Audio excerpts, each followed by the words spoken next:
ملک کے مختلف علاقوں میں آئے روز زلزلے کے جھٹکے محسوس کیے جا رہے ہیں۔ اس کی کیا وجہ ہے؟ اس وقت ہماری نمائندہ رخسانہ خان ڈائریکٹر زلزلہ پیما مرکز نجیب احمد کے ساتھ موجود ہیں، مزید ان سے جانیں گے۔ جی رخسانہ بتائیے گا۔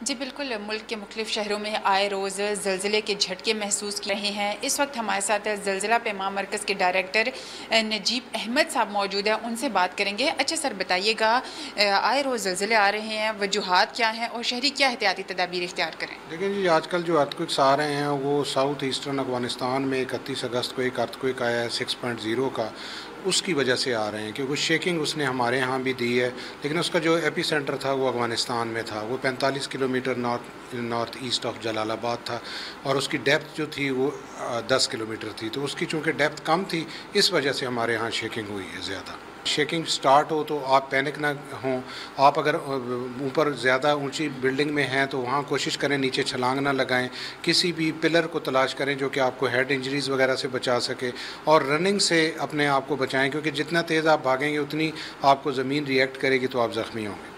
جی بالکل، زلزلہ پیما مرکز کے مطابق زلزلے کے جھٹکے ہندوکش ریجن افغانستان اور فالٹ لائنز میں سرگرمی کے باعث محسوس کیے جا رہے ہیں، اور ماہرین کا یہی کہنا ہے کہ زلزلے تو قدرتی عمل ہیں لیکن ان سے بچاؤ کے لیے احتیاطی تدابیر اختیار کرنا ناگزیر ہے۔ جی رخسانہ، بہت شکریہ ان تفصیلات کے لیے۔